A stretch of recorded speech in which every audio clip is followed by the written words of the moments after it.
bloopers. All right. Hey, everybody. We're back. We're Tailgaters. And I'm Bruce from with Daryl and Marcus. We're going to talk about the beginning of the finals, the conference finals for the NBA championship. So let's just get right into it. Thunder and the Timberwolves. Yeah, they're there. Only one of them. I had picked the Thunder to go all the way, and they scared me the last round. What do you guys got? Go first, Marcus. I know who to go for. Oh, you want to go against the opposite in your typical haterade fashion, right? Man, I'm going to go with the Timberwolves, and I know the Thunder are definitely the favorite team here. I looked at the lines earlier today. They're favorite probably 6 or 7 games, but I feel like basketball, especially when you get this deep into the playoffs, is all about matchups and not necessarily so much about individual talent, but matchup. These two teams split the regular season record, 2 games apiece. And that to me, and those were 2 teams that were both healthy. Like they weren't missing any key players when they matched up during the regular season. I personally think, although OKC is the favorite, this is going to be a situation where the Timberwolves are most likely going to upset, whether it be 6 or 7 games. If you're asking me, Bruce, to make a call, I'm going to say 7 games. I see this one going all the way. Now, if you're a betting person, I would not bet with me because I have been wrong almost all playoffs the entire time. Some of it's due to injuries and things of that nature, but at the end of the day, it is what it is. I'm going to go ahead and bet the farm on it. Daryl, I will come drive all the way to Dallas to wash your car on my own dime. I'll wash it by hand, and you can make this for the money if I'm wrong on this one. Yeah, got you. That's a good deal. But look here. Hey, refresh my memory. Didn't at the trade deadline, didn't Minnesota make a trade? Like what happened there? I don't remember. Anybody remember? I don't know what you're talking about. You don't know what I'm talking about? They ain't make no trades. I don't know what you're talking about. Oh, no trades. Yeah, I don't know what you're talking about. Okay. I think you're dreaming again. You've been doing a lot of that dreaming as of late. Man, that's what you're supposed to do. You ain't supposed to ever give up on your dreams. Okay, well, keep your dreams going.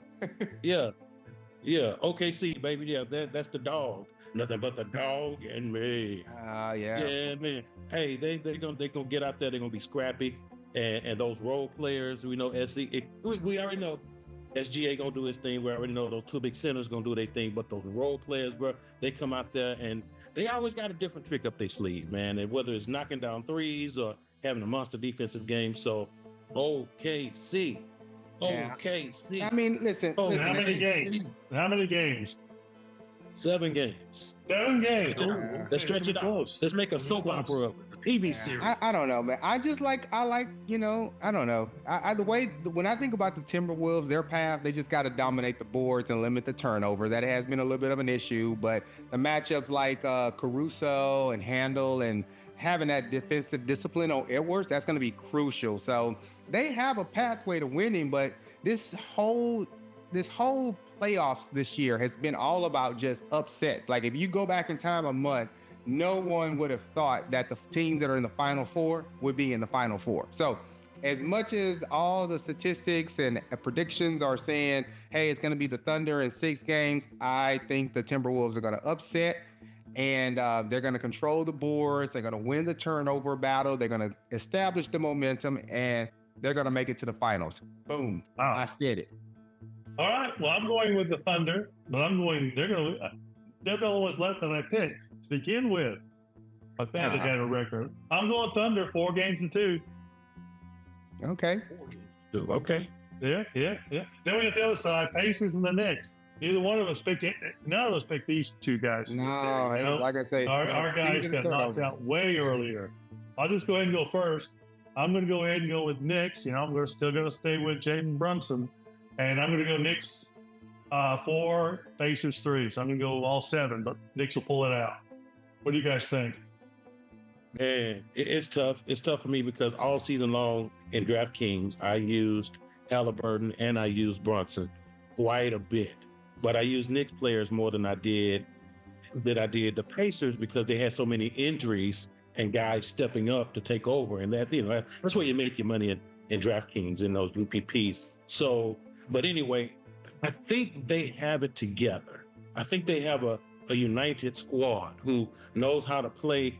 And if someone get injured, oh no problem. They did that all season long. They played with injured players all season long. So it's gonna be no problem for them. But yeah, let's go Knicks. And if I can be really blatant and blunt, man, there's just some. I I don't know if we can do this on tailgaters. Can I be a real hater right now? Bro, Miles Turner, man, I don't trust that dude, man. I mean, despite the fact that his last name is Turner, I just don't know if he's gonna show up or not. You know, Neesmith and all those guys. But Halliburton, oh trust me, he's gonna ball. He's gonna ball. Halliburton, Brunson, that's me. So I mean, I'm gonna go Pacers, man. I know you Daryl. Make sure I'm clear. You're saying the Knicks, right? Yeah.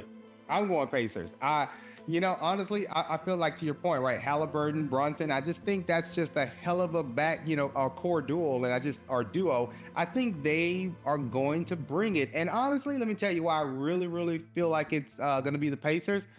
One of my favorite players in the history of the NBA, and Daryl, I'm pretty sure you're gonna hate because that's what you do, and say no, it wasn't, but it was, and that's Reggie Miller. I've always been a Reggie Miller fan through and through, and I think about those two opportunities he had at the turn of the century, 2000. I think it was like 2002, whenever, especially when they had the whole the melee at the Palace or whatever, what was it called? The Malice at the Palace. Malice. Mm-hmm. Yeah, and he just got robbed because of just the whole situation that went down with the Pistons and all that stuff. But I just feel like Reggie Miller, there's been some great ball players that just never won a ring, Barkley, Ewing, etc. But I just feel like Reggie Miller got robbed because the team decided to put a bunch of crazy people together.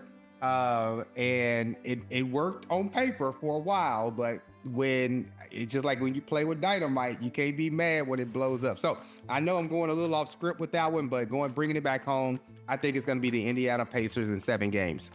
What they got to do with Reggie Miller? Huh? What they got to do with Reggie Miller? Because I want the Pacers to win, man. I just want the Pacers to win. It's just something about.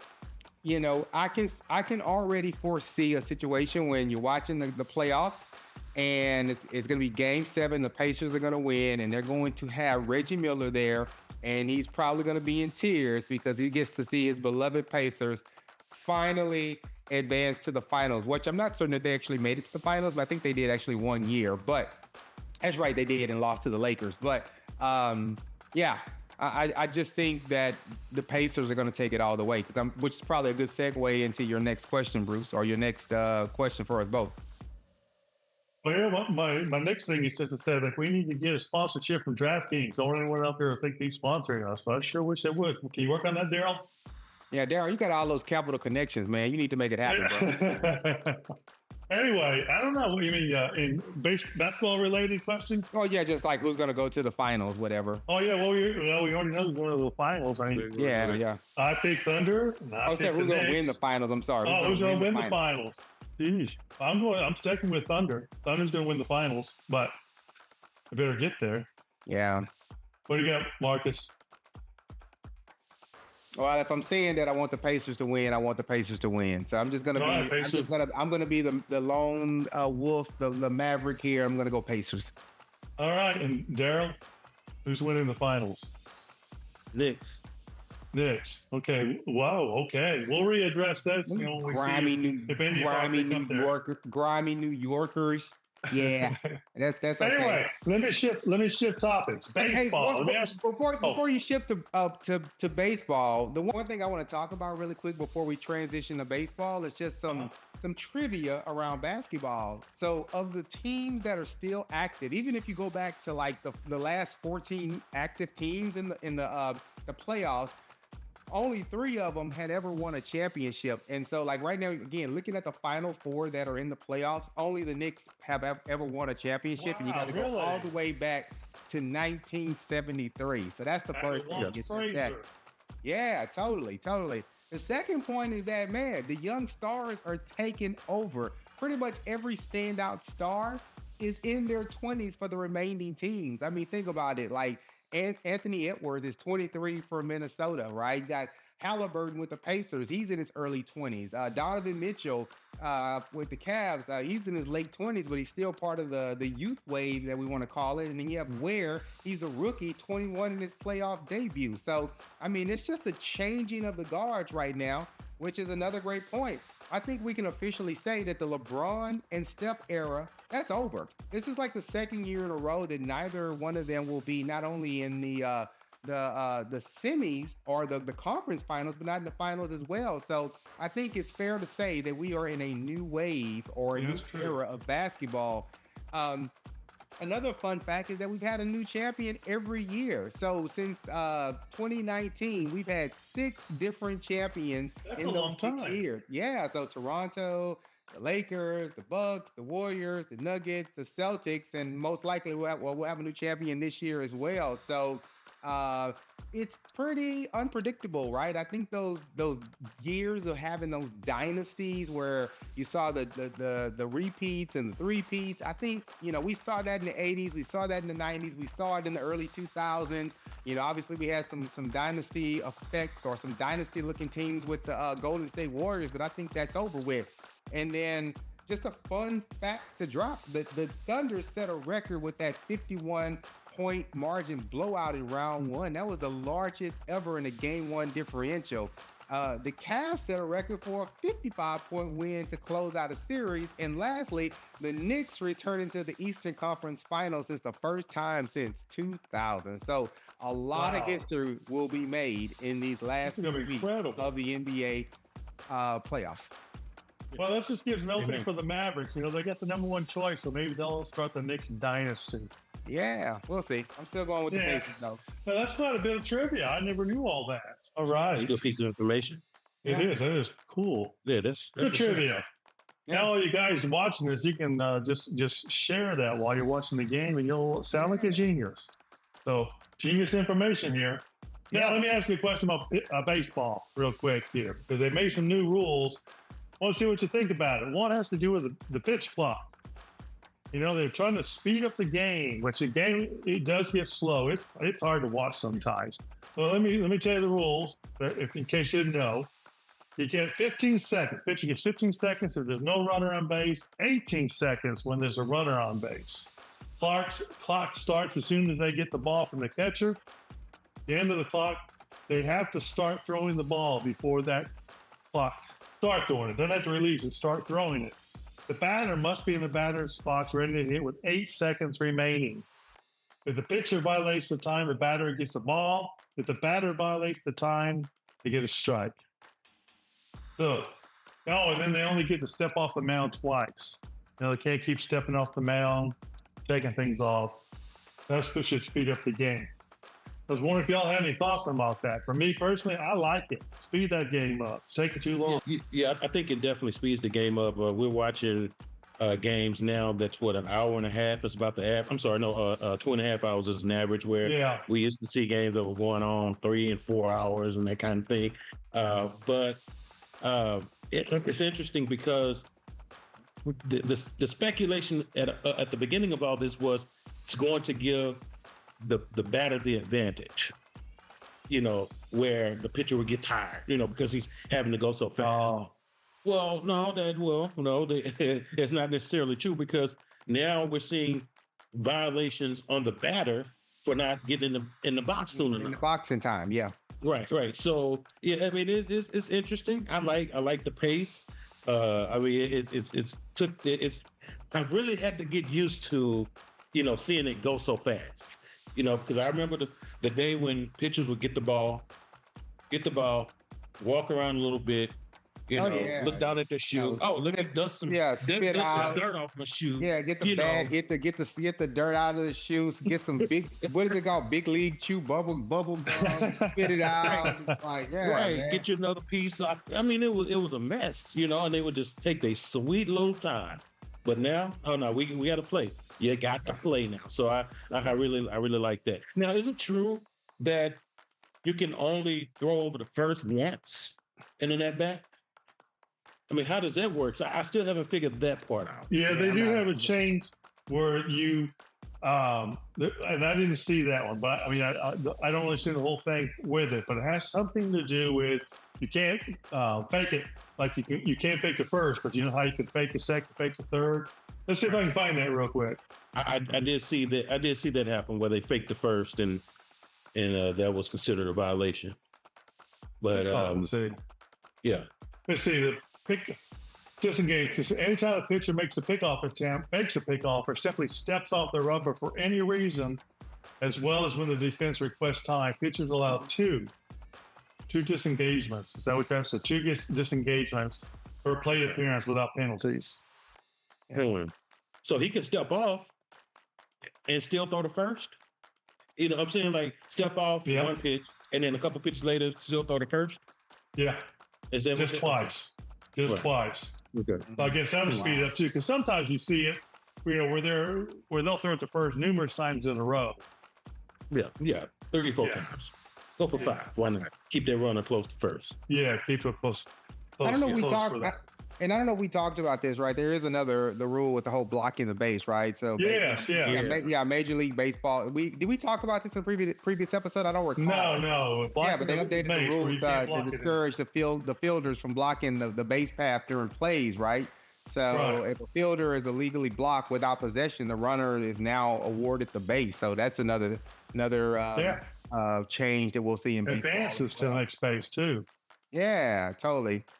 So yeah, that I mean, it's player safety. I think it's two things here. One, Yes, Daryl yeah. mentioned it right, is speeding up the game. That's what the whole pitch clock's about. And then I think this ultimately the whole blocking the base, I think that's all about just kind of enhancing player safety. I think those are the two main. I don't care. I don't care about. I don't want to hear about no player safety. Look, Oh, come bro. on, man.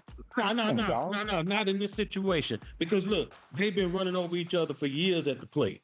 You know, come on. I mean, if the catcher has the ball in his hand and he's standing in front of the plate, he got there in time enough to get the guy out. But in the way it worked in the past, if he get ran over or his hand get hit and he dropped the ball, I mean, he did, and the runner touches the base, he's safe. Yeah. So why would we wanna mess with that, man? well, this I mean, is we you can't know- block it. This was if you can't. There's been occasions where they've been blocking the base, not just home, but the base before they get the Yeah. ball. So Yeah. you can block it if you've got the ball, but if you don't have the ball yet, you can't. You know, sometimes someone going in the second, they'll put their knee down in front of the bag. You know, when it's a good throw from the catcher, they're able to catch that ball right in front of them and tag the guy out. It's like, nope.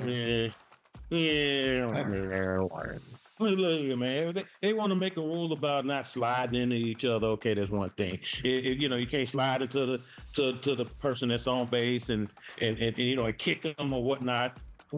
Or I don't know, man.